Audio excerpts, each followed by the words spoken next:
Hello विको कमी करा काका थोड़ा हॅलो हॅलो हरि ओम थोडासा किंचित द्या हरि ओम हरि ओम प्रभु प्रिय सज्जन तथा भक्तिमती माता चराचरामध्ये अदृश्य स्वरूपानं वास करणारी शिशुद्ध शक्ती ब्रह्मचित्कला एक मायसा मुक्ताबाई अनंत कोटी ब्रह्मांड नायक महाराजा धीराज योगीराज परब्रह्म सच्चिदानंद भक्त प्रतिपालक शेगाव निवासी समर्थ सद्गुरू श्री गजानन महाराज अनेक संत महात्म्यांच्या पदस्पर्शानं पावन झालेली आपली भूमी ग्राम देऊळगाव आणि आपल्या परमपुण्य आणि पावन अशा भूमीमध्ये गुरुवर्य वैकुंठवासी परम आदरणीय परमपूजनीय श्रद्धेय असणारे शंकरजी महाराज लवंगी यांच्या प्रेरणेनं महाराज यांनी लावलेलं हे रोपटं आहे आणि अशा प्रकारे इवलेसे रोप लावियाले द्वारी Oh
आणि महाराज त्या वटवृक्षाच्या सावलीमध्ये सर्व आपण लोक विश्रांती घेत आहात। अशा प्रकारे या ठिकाणी गेले 27 वर्षापासून श्रीमद भागवत महापुराण कथा तथा अखंड हरिनाम सप्ताहाचं आयोजन आणि नियोजन ग्रामस्थ मंडळी, महिला मंडळी, अन्नदाते, भजनी मंडळ सर्वांच्या असीम सहकार्याने, सर्वांच्या संयुक्त विद्यमान चालत असलेला हा सप्ताह, अखंडित नामसंकीर्तन सप्ताह।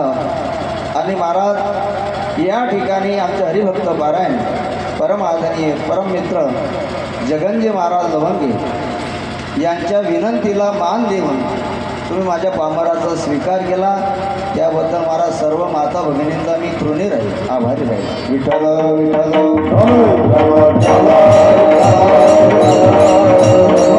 या ठिकाणी प्रतिवर्षाप्रमाणे न चुकता अखंडित आईसाहेब मुक्ताबाई आणि यांचा महाराज तिरोभोग सोहळा, समाधी सोहळा आपण सर्व माता भगिनी साजरा करतात। माऊली ज्ञानोबा रायन आणि यांनी मला संजीवन समाधी घेतल्यानंतर आईसाहेब मुक्ताबाईचं मन उद्विग्न झालं। कबीर महाराज, नामदेव महाराज, निवृत्ती दादा, सोपान काका, मुक्ताबाई यांनी मला तीर्थयात्रा करीत असताना आईसाहेब मुक्ताबाई महत्नगरला आले, म्हणजेच या ठिकाणी असलेलं जे येदलाबाद आहे त्या येदलाबाद गावाला ते आल्या तीर्थयात्रा करीत असताना। आणि आईसाहेब मुक्ताबाईंनी ही जागा आपल्याकरता योग्य आहे जागेची निवड केली। आईसाहेब मुक्ताबाईंचं मन उद्विग्न झालेलं होतं। अशा प्रकारे कोणाशी बोलत नाही, काही नाही। चांगदेव सुद्धा सोबत होते महाराज। परशुरामे जेथे मारिये लावा ती जागा आईसाहेबांनी निवडली। आणि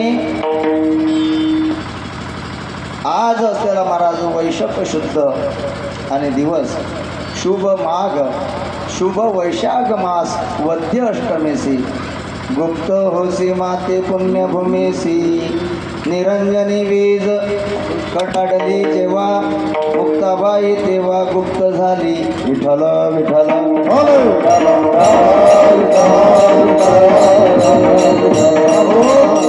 आईसाहेब मुक्ताबाई जर नसत्यानं महाराज तर आपण इतके दरिद्री राहिलो असतो, काय सांगावं तुम्हाला। आपल्यासारखं दरिद्री कोणी नसतं। आईसाहेब मुक्ताबाई नसत्यानं महाराज आपल्याला ज्ञानेश्वरीसारखा ग्रंथ प्राप्त झाला नसता। कारण संतांचं सुद्धा मन उद्विग्न होतं महाराज। ज्यावेळेस ज्ञानोबा रायांचा या समाजानं छेड केला महाराज, त्यांना वाडीत टाकलं। नवे महाराज माधुगिरी जरी मागायला गेले, भिक्षाम देई म्हटल्यानंतर माधुगिरी देत नव्हते। एवढंच नाही, एखाद्याला दया आली आणि त्यांनी जर महाराज त्या ठिकाणी भिक्षा वाढली तर महाराज त्या ठिकाणी विसोबा आणि महाराज तो चाटी असलेला तो महाराज ते असलेलं अन्न पोरांना महाराज त्या ठिकाणी जमिनीवरती सांडून द्यायचं। जमिनीवरती सांडून सुद्धा त्याचं समाधान होत नव्हतं, तर महाराज पायाने तो त्या ठिकाणी पसरत होता की हा कदाचित वरचं उचलून घेईल। इतका अन्याय आणि अत्याचार महाराज संतांवरती झाला। साक्षात माऊली ज्ञानोबा रायांच्या झोडीमध्ये या समाजानं शेण टाकलं महाराज। आणि आता किती महाराज काही अंत असेल ना महाराज, अंतकरणाचा काहीतरी अंत आहे की नाही, सहनशक्तीचा काहीतरी अंत आहे की नाही। आणि म्हणून माऊली ज्ञानोबा राय महाराज ताठी लावून बसले।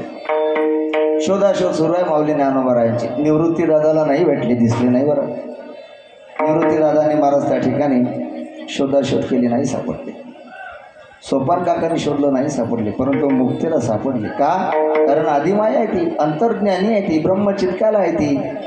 शोधलं, ताटी लावून बसलेले ज्ञानोबा आत बसलेले आहे। मुक्ताबाई म्हणते, हो ज्ञानदा, हो ताटी उघडा, तुम्ही योगी आहात, तुम्ही जपी आहात, तुम्ही संन्याशी आहे। योगी पाव नमनाचा, योगी पाव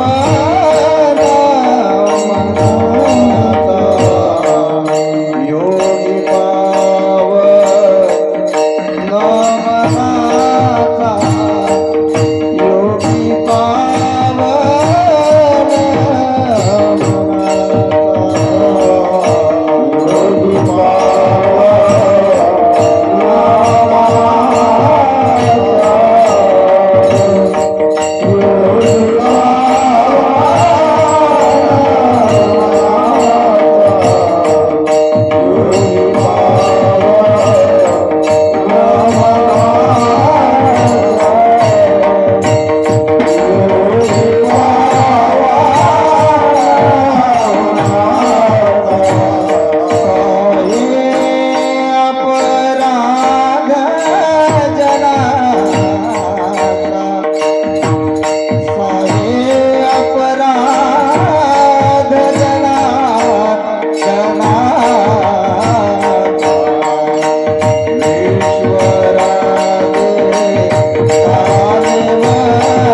विश्वरागे झाले वनी संती सुखे व्हावे पाणी.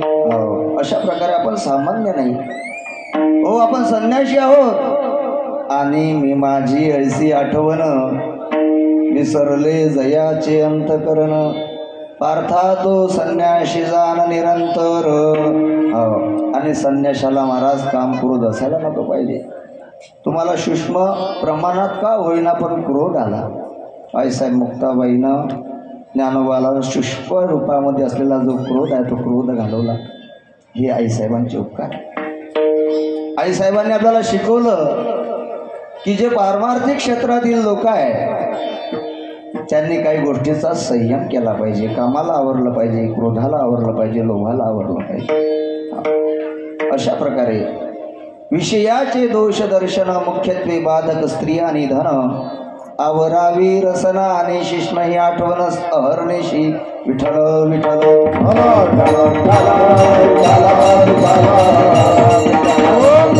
नामदेव महाराजांना महाराज अहंकार झाला होता. अहंकार की देव माझ्यासोबत बोलतो, देव माझ्यासोबत गातो, खेळतो, माझे कामं करतो, मला काय कसली गरज आहे. परंतु संत महात्मे हे देवापेक्षाही श्रेष्ठ आहे. आणि देवाच्या आधी संतांना नमन करणं, संतांची स्तुती करणं देवाला आवडते. तेही प्राणा परोते आवडती मज निरुते. जे भक्त चरित्रा ते प्रशंसते. विठ्ठल विठ्ठल.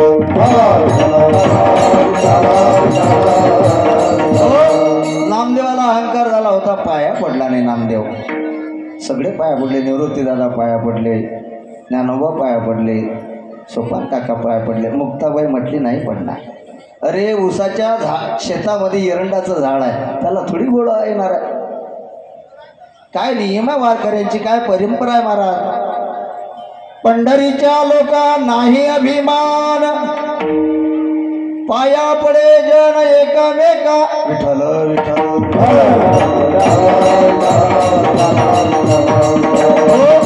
चांगदेव महाराजांना महाराज लोभ होता महाराज देहाचा. चांगदेव महाराजांचा लोभ घालवला. आदिशक्ती मुक्ताबाई सामान्य नाही. आदत्र जनाने देवाची.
तटे भीमरथ्यम वरम पुंडरीकाय दातुन मुनींद्रे समागत्य तिष्ठन्त मानंद कंदम परब्रह्मलिंगम भजे पांडुरंग. पांडुरंग करू प्रथम नमन.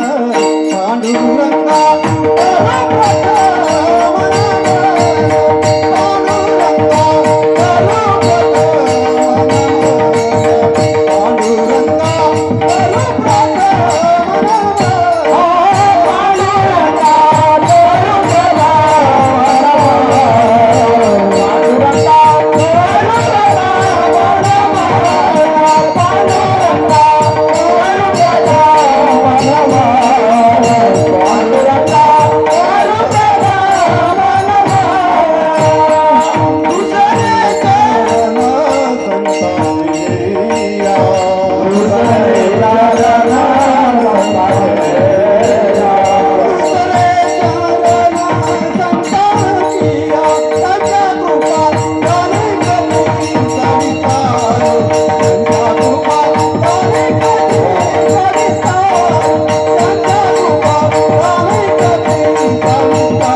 शिवाया मनोजवं मारुततुल्यवेगं जितेन्द्रियं बुद्धिमतां वरिष्ठं वातात्मजं वानरयुद्धमुख्यं श्रीरामदूतं शरणं प्रपद्ये। हे दुर्गमन मारुती नंदन, हे दुर्गमन मारुती नंदन, सुनला तेरी पुकार पवना सुता विनती,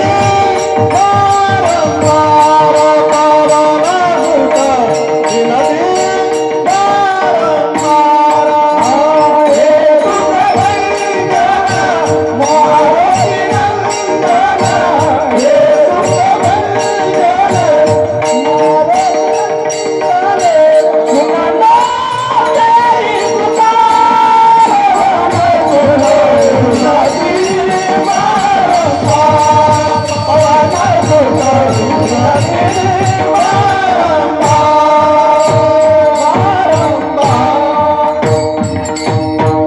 हे सर्वप्रथम तुमच्या सर्व श्रोत्यांच्या माता भगिनींच्या सर्व बाबांच्या चरणावरती नतमस्तक होतो। त्या ठिकाणी महाराज तुम्ही सांभाळिले संती भय निरसला खंती। हो, खूप तुम्ही महाराज लेकरासारखा आमचा सर्वांचा सांभाळ केला। आपल्या गावामध्ये कुठले घर असेल महाराज, आमच्या जगनबाबांचं असेल महाराज, या ठिकाणी आमचे बालूबाबाचं असेल, आमच्या महाराज धोंडीराम बाबांचं असेल, हे सर्व घर महाराज सगळा परिवार लवंगी परिवार की बात ही कुछ है। टाळ्या वाजवा। खूप हिंदू महाराज 15-16 वर्षामध्ये असे लोक नाही भेटले राजा, सोन्यासारखे लोक आहेत तुम्ही। एवढे वर्ष तुमच्यापासून वंचित राहिलो हे माझं दुर्भाग्य समजतो मी। विठ्ठल विठ्ठल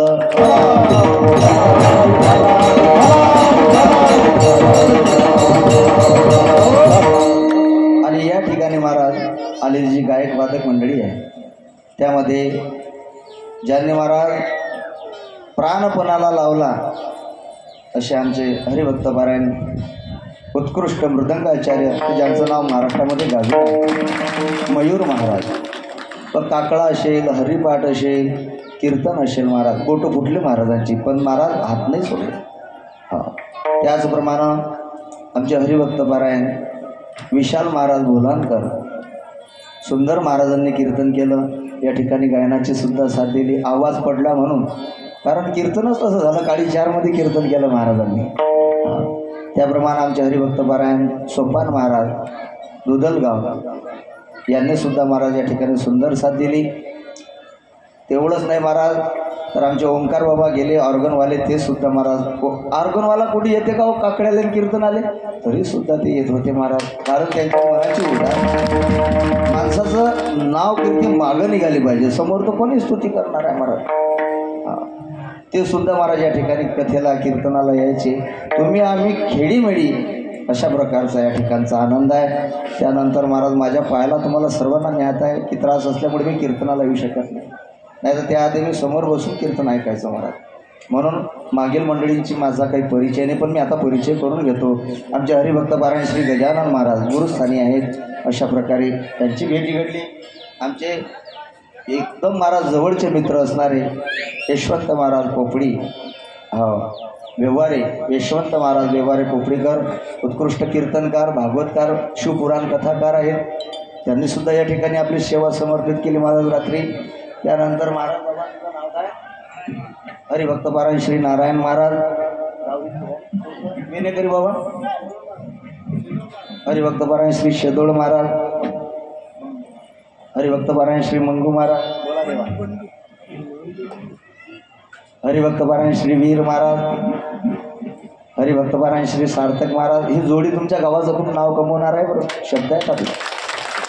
कारण सुशील मातृपुण्येन पितृपुण्येन चतुरा दातृत्व वंशपुण्येन आत्मपुण्येन सभाके। शीलवान मुलगा जन्माला येतो आईच्या पुण्याने, विद्वान मुलगा जन्माला येतो बापाच्या पुण्याने, उदार मनाचा जन्माला येतो वंशाच्या पुण्याने, भाग्यवान मुलगा जन्माला येतो स्वतःच्या पुण्याने। धन्य माता पिता दया, ओ धन्य माता पिता दया देवा, धन्य माता पिता दया देवा, मातुली आई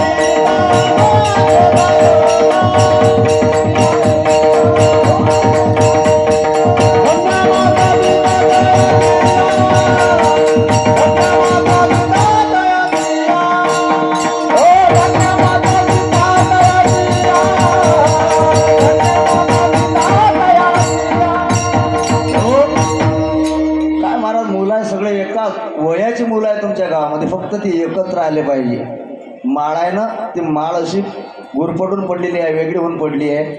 तिला फक्त धाग्यामध्ये गुंतायचं काम आहे. आमच्यापैकी कोणालाही आदेश द्या तुम्ही की महाराज या मुलांकरता तुम्ही महिना 2 महिने यातलं कोणीच नाही म्हणणार नाही महाराज. हे शब्द आहेत आपले. विठ्ठल विठ्ठल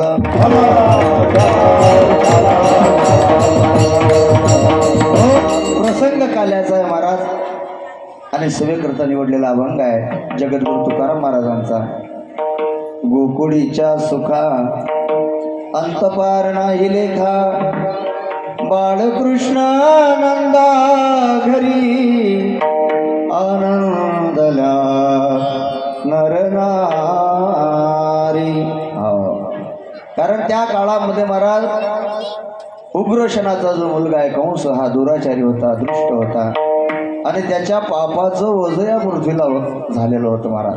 वत्सरूपी पृथ्वी ब्रह्म्यापाशी जाई नेत्रीवाहे तोय सांगत असे देवा पापाची यामुळे झाले सत्याचे वाटोळे, दोषी झाले बळीवंत बुडविला धर्म, धर्म झाला फार सोसवेन भार मजा आता. विठ्ठल विठ्ठल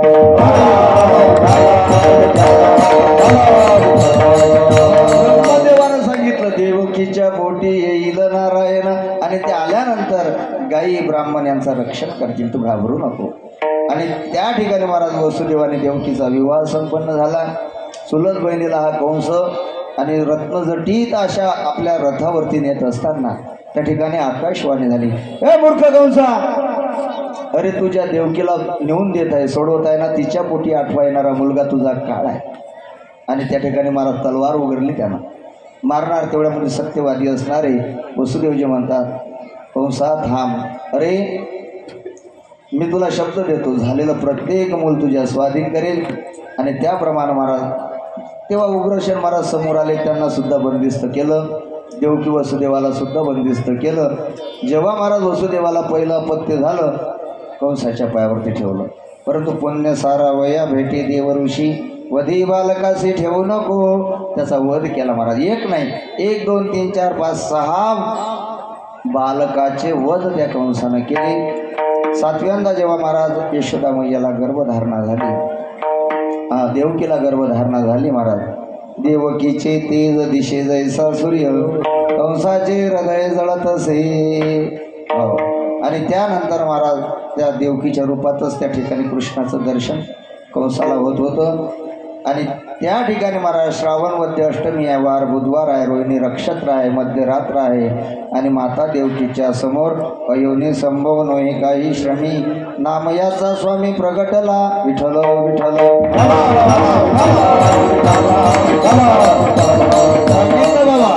नंदाच्या घराला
वसुदेवानं टोपल्यात भगवंताला घेतलं.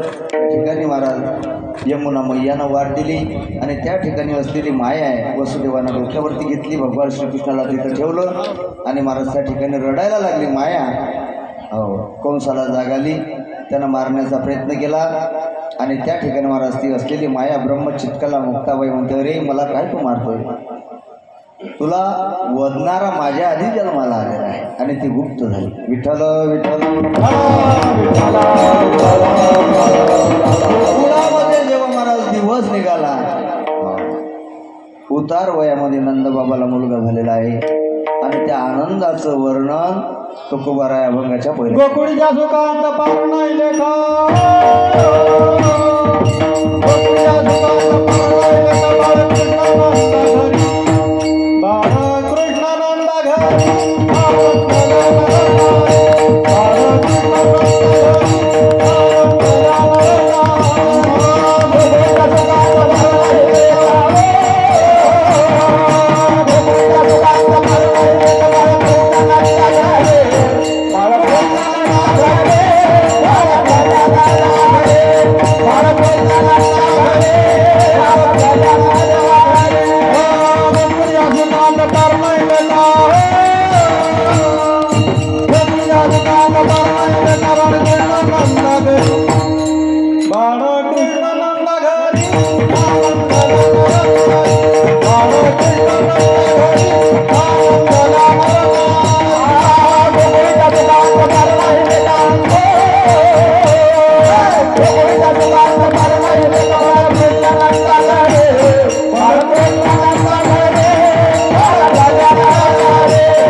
गोकुळीच्या सुखांत पार नाही लेखा, बाळ कृष्णनंदा घरी आनंदल्या नर नारी. हो, गो म्हणजे इंद्रिय, गोकुळ म्हणजे हे शरीर आहे महाराज. आणि या शरीरामध्ये कुठंतरी परमात्मा वास करतो. जैसा हृदयामध्ये मी रामो, असता सूर्य सुखाचा सर्व सुखाचा रामो, भ्रांताशी कामो विषयावरी प्रत्येकाच्या हृदयातून नांदून आहे. हा, घट में है राम, अशा प्रकारे सर्व घटी राम, देहोदेही एक. त्याची जाण आपल्याला नाही. आणि ज्या दिवशी जाण त्याची होईल आणि त्याला महाराज आपण जेव्हा ओळखायला लागू ना, किंबहुना सोये जीवात्मयासील आहे, इथं जे होय तया नाम सुख, गोकुळीच्या सुखा अंतपार नाही लेखा. ते लिहिल्या जाणार नाही मग सुख. साखरेची गोळी खाणारालाच कळणार आहे. मी सांगितलं साखर खूप गोड आहे, तुमचं थोडी तोंड गोड होणार आहे त्यामध्ये. व ज्यानं ती खाल्ली त्यालाच माहिती आहे त्याची गोडी कशी आहे. अशा प्रकारे महाराज गोकुळीच्या सुखा अंतपार नाही लेखा. समुद्राची शाई केली तर त्याचं लिखाण होणार नाही. बाळकृष्ण नंदा घरी, भगवंताचा अवतार गोकुळामध्ये झाला त्यावेळेस महाराज त्या ठिकाणी असलेल्या ज्या नर आणि नारी आहे, बाळकृष्ण नंदा घरी आनंदल्या नर नारी, त्यांना आनंद होतो. म्हणजे या देहामध्ये 72,000 नाड्या आहेत महाराज, या सर्व महाराज आनंदी होतात. विठ्ठल विठ्ठल. प्रत्येक इंद्रिय महाराज सुख भोगतो, प्रत्येक इंद्रिय. त्याला कानाला महाराज डीजे ऐका वाटत नाही, डोळ्यानं सिनेमा पाहा वाटत नाही, पायानं नको तिकडे जाऊ वाटत नाही. का? कारण त्याचे जे प्रत्येक इंद्रिय आहे ते भगवंताचं सुख भोगतात. बाळकृष्ण नंदा घरी आनंदल्या नर नारी. बरं मला एक सांगा, आपल्याला आनंद झाल्यानंतर आपण काय करतो? डीजे लावतो. हां,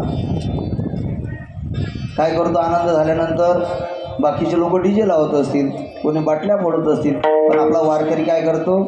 गुढी उभारतो महाराज. कारण गुढी हे प्रेमाचं प्रतीक आहे, गुढी हे आनंदाचं प्रतीक आहे, गुढी हे सुखाचं प्रतीक आहे. आणि म्हणून तुकोबाराय अभंगाच्या दुसऱ्या चरणात सांगतात, गुढिया तोरण, गुढिया तोरण, गुढिया तोरण, गुढिया तोरण, गुढिया तोरण,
तिसऱ्या चरणात तुकोबाराय म्हणतात, आनंद झाल्यानंतर काय करावं तर गुढी उभारावी. आपले वारकरी पंढरपूरला जातात ना, त्यावेळेस गुढी उभारता महाराज आपल्याला सांगतात. लोक आपली नकारात्मक ऊर्जा यावी आपल्याला म्हणून सांगतात की ते गुढी अशुभतेचं प्रतीक आहे.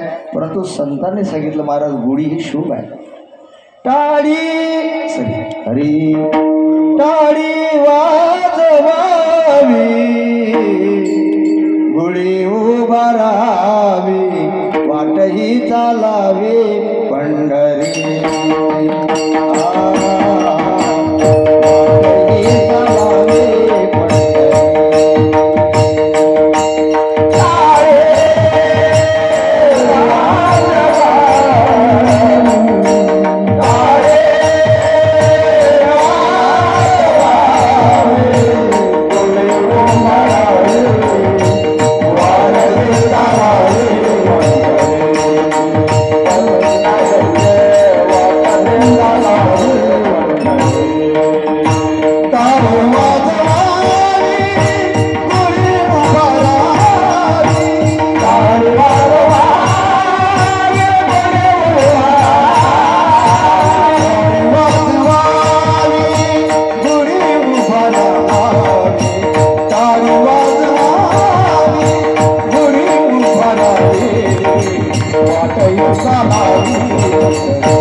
अशा प्रकारे गुढिया तोरणे, आनंद झाल्यानंतर गुढी उभारावी, तोरणे बांधावे. गुढिया तोरणे आणि काय करावी, करती कथा का, अरे जीवनातली व्यथा घालवण्याकरता. माझी कथा माझे नाम, सकळा पातका करती भस्म, हेची चित्तशुद्धीचे वर्म, अतिसुगम उद्धवा कथा दुःखहारी, कथा मुक्त करी, कथा याची बरी विठोबाची, विठ्ठल विठ्ठल.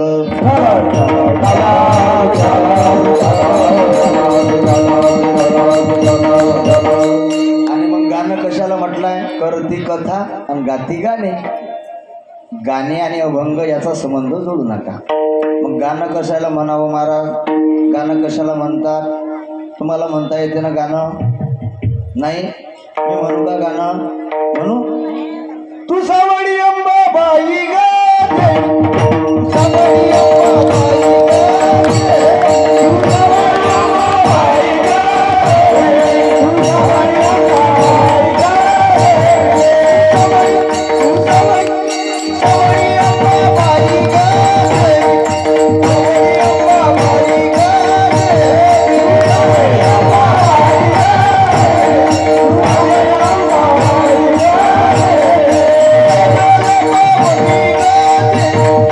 भक्ताला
त्या आनंदातच झालं पाहिजे, नाही तर मग महिने उधार द्यायचे.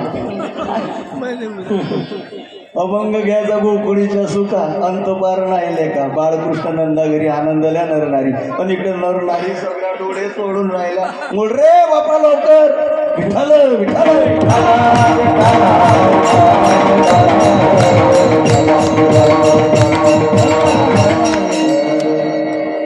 काला म्हणजे महाराज भगवंतानं गोकुळामध्ये केलेलं जे चरित्र आहे, चरित्र ते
उच्चारावे केले देवे गोकुळी. गोकुळामध्ये भगवंतानं 11 वर्ष लीला केली आणि ते जे चरित्र आहे त्याचा उच्चार करायचा सांगितलं आहे. काय चरित्र आहे भगवंताचं?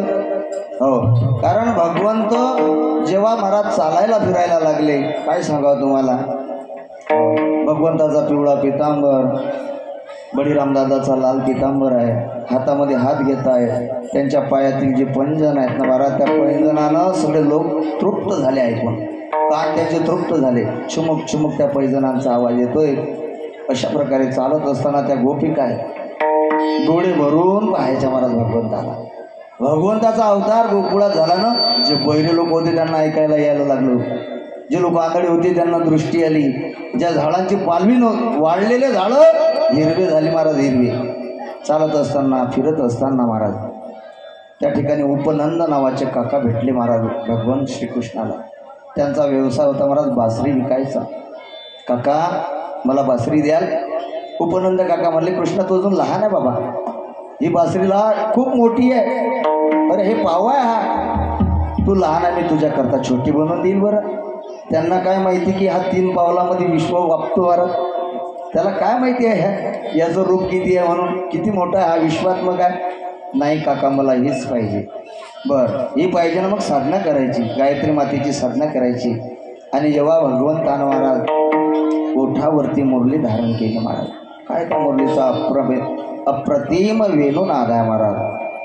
अशा प्रकारे ओम भूर्भुवस्वः तत्सवितुर्वरेण्यं भर्गो देवस्य धीमहि धियो यो नः प्रचोदयात्. गायत्री मंत्र जप केला महाराज, कारण ती बासरी आहे, तो जो वेणू आहे ना त्याच्याकडून एक शिकायला मिळतं महाराज.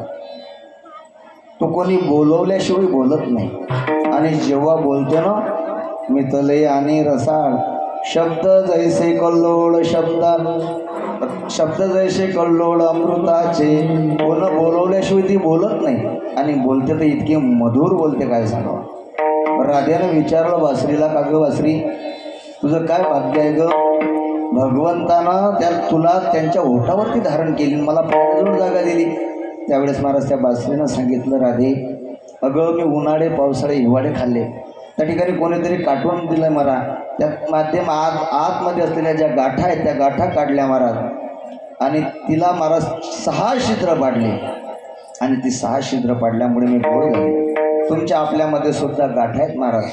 एकदा त्या गाठा निवृत्त झाल्या आणि 6 छिद्र्यातून 6 महाराज षडरिपण निवडलेले की हा जीव गोड झाल्याशिवाय राहणार नाही महाराज, गोड होईल हा जीव. ही बासरीनं शिकवलं महाराज. आपल्या जीवनामध्ये एखादे संत यावे, त्यांनी आपल्याला महाराज आपल्या गाठा काढाव्यात, आपल्याला छिद्र पाडावे आणि आपल्यातील षडगुण काढावे. तीच कृपा तुमच्यावरती आहे महाराज. हरिभक्तपरायण गुरुदेव वैकुंठवासी शंकरजी महाराज लावून घ्यायचे. धन्य काळ धन्य काळ संत धन्य काळ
गाठी संपणं म्हणजे आनंदाची प्राप्ती होणे महाराज. देव तिडी आला गोडे गोड जीवन आणि त्या आनंदाची प्राप्ती करून देणारे संत आहे.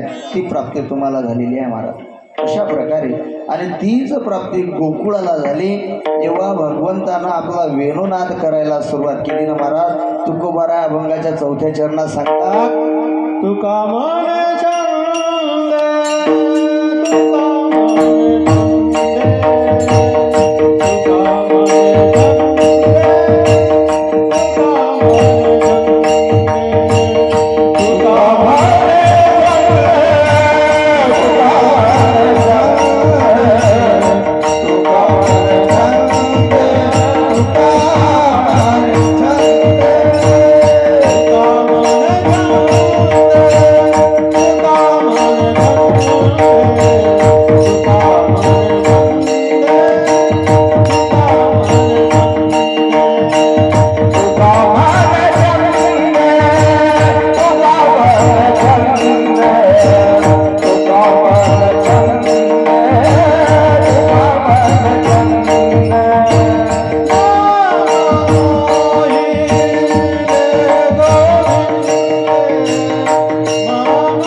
Oh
भगवंतानं गोकुळामध्ये खोड्या केल्या, चोऱ्या केल्या, परंतु त्या खोड्यासुद्धा महाराज गोपिकांना आवडायच्या. त्या खोड्यासुद्धा गोपिकांना आवडायच्या महाराज. भगवंतानं चोरी केली महाराज, प्रत्येक घरी जायचा, चोरी करायचा महाराज, परंतु तुमच्या आपल्यासारखी चोरी नाही केली देवानं. कोणाचा फळा आहे तर चोरून नेऊ दे, कोणाची चप्पल आहे तर मारू दे. कीर्तनात आलं तर चांगलं चांगलं घेऊन जा, चप्पलच घेऊन जातात. भगवंतानं चोरी केली महाराज चित्ताची. हरिले माझे हरिले चित्त, चित्त चोरीले नंदाच्या नंदने. हो, एका घरी गेला महाराज, दह्या दुधाची लोण्याची चोरी केली आणि त्या गोपिका कंटाळल्या. एक दिवस त्या गोपिकेनं ऐकलं, अरे म्हणे ही जी सौंगड्यांची टोळी आहे त्यांचा विषय ऐकला की हेच चोर आहे. कारण भगवंताची चोरी अशी होती महाराज, ज्या घरामध्ये चोरी करायची आहे ना त्या घरात त्या दरवाजावरती टिक मार करत होते. आधी पहिले डाकू चोर करत होते, हजवून बजवून करत होते चोरी. डाकू लोक टिक मार मारायचे घरावरती आणि नंतर चोरी करायची. तसंच भगवंतानं केलं महाराज, त्या घरावरती टिक मार करायची आणि चोरी करायची. आता त्या गोपिकेनं ऐकलं होतं की हे चोर आहे आणि टिकमार करता. त्या गोपिकेनं पाहिलं महाराज, अरे म्हणे आपल्या घरावर टिकमार करेला म्हणे, चौफुल्ली मारेला म्हणे, फुल्ली आज नक्की आपलाच बजेट आहे. मग त्या गोपिकेनं काय केलं महाराज, हुशार होती ती, तिनं आतून कुलूप घेतलं लावून, दरवाजे खिडकी बंद केल्या, पण झोपून राहिले. आता काय येतील म्हणे ते आले.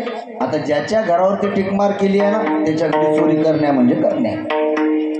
आले महाराज त्या ठिकाणी, पाहतात तर दरवाजा बंद आहे. आता आत कसं शिरायचं? कृष्ण म्हटला दरवाजा तर बंद आहे, आता कसं करता? ते त्या हुशार होता म्हणे, कृष्णा तुझ्याकडे मंत्र आहे ना रे म्हणे, मंत्र म्हणणं आत शिरण्याचं आत जाण्याचं. हो म्हणे गड्या, पण पाठ नाही म्हणे, डायरी काढू का म्हणे? काढ डायरी काढली कृष्णाने. हो, आणि मग त्या ठिकाणी मंत्र म्हटला महाराज, सगळे गोपाळात शिरले, सगळे गोपाळात शिरले. त्या ठिकाणी महाराज असलेलं दही दूध लोणी तूप काय असेल ते समाप्त केलं त्यांनी. पेंद्या म्हटला देवा आता तृप्ती झाली, चला आता घरी जाऊ. आता घरी जायचं म्हटल्यानंतर महाराज कुलूप लावलेलं होतं. कृष्णा चाल म्हण मंत्र. कृष्ण म्हटला महाराज आपल्या डायरीतही नाही डोक्यातही नाही मंत्र आता बाहेर जाण्याचा. पेंद्या म्हणे असं करणं कृष्णा, हाच मंत्र उलटा म्हणणं म्हणे, पडला तर पडला, काही फरक काही ना काही तर फरक पडेल, हाच मंत्र उलटा म्हणे. म्हणे ठीक आहे बा मी उलटा म्हणतो म्हणे, मंत्र पाहतो म्हणे म्हणून, पण तुम्ही एक काम करा म्हणे, सगळे डोळे बंद करा, आपले डोळे बंद करा, तुम्ही नका करू बरं. हो, डोळे बंद करा. केले सगळ्यांनी डोळे बंद महाराज. एक दोन. पेंद्याला वाटला कृष्ण एकटाच निघून ना जाऊ, इकडे सर बाबा त्यांना दिसत नाही, इकडे सर बस. पेंद्याला वाटलं हा एकटा नको निघून जायला पाहिजे, आपल्याला इथंच ठेवील. आणि त्यानं महाराज अशी फट अशी केली, डोळे झाकले होते ना असे, थोडी फट उघडली अशी. म्हणला देवानं मंत्र, सगळे गोपाळ बाहेर पडले महाराज, सगळेचे सगळे गोपाळ बाहेर पडले. अडकलो कोण? का अडकला? ऐसे संशयाहुनी थोर आणि पाप नाही घोर, का विनाशाची वाघूर प्राणियासी, साचाने लटिके विरुद्धाने निके, संशयित न ओळखे हिताहित. परमार्थ करीत असताना त्यामध्ये जर शुद्ध भाव नसेल, भगवंतावरती जर विश्वास नसेल, तर केलेला परमार्थ धुळीला मिळतो महाराज. करून न करून काही उपयोग नाही. नुसते हेलपाटे आहे महाराज. परमार्थ करीत असताना त्यावरती विश्वास असावा, भरोसा असावा. आता विश्वास आणि भरोसा दोन शब्द आहेत वेगवेगळे, पण अर्थ काय होतो महाराज? कशाला म्हणा विश्वास, कशाला म्हणा भरोसा? सांगा बरं.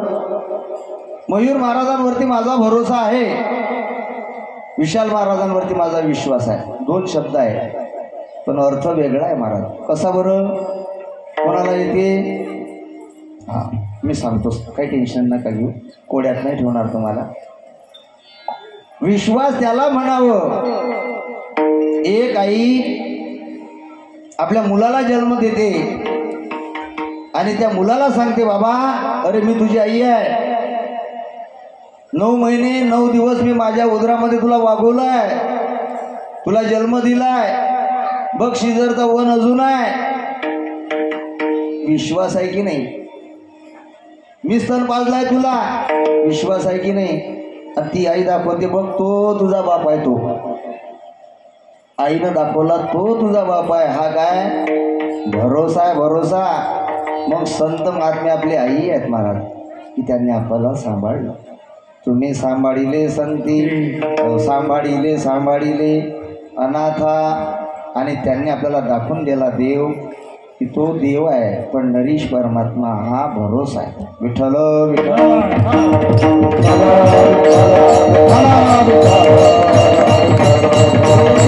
अंतःकरणामध्ये संदेह निर्माण झाला. परमार्थ करीत असताना त्यामध्ये जर संदेह असेल तर महाराज त्या ठिकाणी परत महाराज आपल्याला 84चा फेरा भोगावा लागणार आहे. तुम्ही आपण त्या ठिकाणी अडकून पडल्याशिवाय राहणार नाही. जसा पेंद्या अडकला ना तसे आपण सुद्धा अडकून जाऊ. मग अडकायचं आहे की बाहेर पडायचं आहे? महाराज बाहेर पडायचं आहे. म्हणून महाराज शुद्ध परमार्थ करावा. जेने परमार्थ ओळखिला तेने जन्म सफल केला. येतो प्राणी या जन्माला कुलक्ष्या कारणे. विठ्ठल विठ्ठल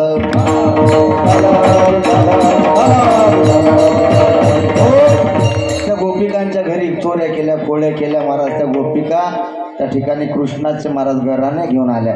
यशोदे कृष्णाला सांगावे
कृष्णा आजपासून कोणाच्या घरी जर गेला ना बाबू टंगळच मोडी. कोणाच्या घरी जायचं नाही. कृष्ण तुला मी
असे श्रोते बसेल होते, सगळेच उभे राहिले. ते मागचे लोक म्हणत त्या बोवायला आवरा रे म्हणत बापू हो, अरे हा 3 वाजून. हो, काय आनंद आहे महाराज भक्तीमध्ये, काय छंद आहे. अशा प्रकारे महाराज कृष्णा तुला मी ताकीद करते, घरी कुणाच्या जाऊ नको. आजपासून कुणाच्या घरी जायचं नाही. कृष्ण म्हटलं आपण साहेब नाही जाणार. त्या गोपिका यायच्या महाराज, त्यांचं चित्त नव्हतं लागत कृष्णाशिवाय. आणि त्या यशोदा मैयाच्या घरी यायच्या, उष्ण पासनं घ्यायच्या आशेनं. यशोदा मैया थोडं पीठ देता का उष्ण? यशोदा मैया थोडं तेल देतं का उष्ण?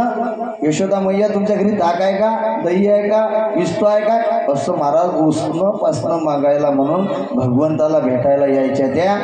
आणि त्या उष्ण घेतल्यानंतर कृष्णाकडे अशा तिरप्या नजर न पाहायच्या. ए कृष्णा चल माझ्या घरी ये, तुला दही देते, तुला दूध देते, तुला लोणी देते, चल मजा मारू तिकडे, खेळू, चल कृष्णा चल. कृष्ण म्हणायचा थांबा जरा, गाईला अडकू द्या. कृष्ण म्हणायचा यशोदा मैया अगं माझं घरामध्ये चित्त नाही लागत आता. तुम्हाला बंदिस्त केलं पण माझ्या घरात चित्त नाही लागत का? अगं माझ्यासोबत खेळायला कोणी नाही, तूच माझ्यासोबत खेळ ना. यशोदा मैया म्हटलं ठीक आहे बाबा, तू घरात राहतो ना, मी खेळते तुझ्यासोबत. मग काय खेळायचं म्हणे? काही नाही, डोळ्यावरती पट्टी बांधायची आणि एकामेकाला पकडायचं. ठीक आहे, मग कोण बांधेल डोळ्यावर पट्टी? म्हणे पहिले माझ्या डोळ्यावरती बांधला. कृष्णाच्या डोळ्यावरती पट्टी बांधली. यशोदा मैयाला लगेच धरलं महाराज कृष्णानं. सापडली सापडली सापडली. आता तुझ्या डोळ्यावरती पट्टी. कृष्णानं महाराज यशोदा मैयाच्या डोळ्यावरती अशी घट्ट पट्टी बांधली. काय सांगा तुम्हाला, यशोदा मैया शोध मला. आता त्यांच्या पायामध्ये होते महाराज पैंजण. जिकडे पैजणांचा छनछनाट यायचा तिकडे यशोदा मैया धावायची. भगवंतानं हळूच आपल्या पायातले पैंजण काढले, यशोदा मैयाच्या पदराला पैंजण बांधले आणि ते जागीच छुनछुन वाजायचे. यशोदा मैया गोलमोल फिरायची, गोलमोल फिरायची, काही सापडत नव्हतं. आणि कृष्णानं लगेच चाट दिली, गेले गोपिकांच्या घरी. का ग गोपिकांनो, तुम्ही सांगितलं होतं ना मला तुला दूध देईल, तुला लोणी देईल, द्या ना मग. आता त्या गोपिका म्हणायच्या महाराज अरे पहिले आधी नाचून दाखव, मग देतो तुला लोणी. भगवंतानं मस्त कमरेवरती हात ठेवावा, डोक्यावरती हात ठेवावा, नाचून दाखवावं. कृष्णा पहिले मुरली वाजून दाखव, नंतर देतो तुला लोणी. काय आनंद आहे महाराज गोकुळामध्ये. यशोदा मैया म्हणते इतका वेळ झाला तरी हा नाही येत. डोळ्याची पट्टी सोडली, पाहते तर पदराला घुंगर बांधलेले आहे, ते पैंजण बांधले. परत येईल महाराज कृष्णाला धरून आणलं. सांगितलं नंद बाबा याला शिक्षा करा. गाईचा राया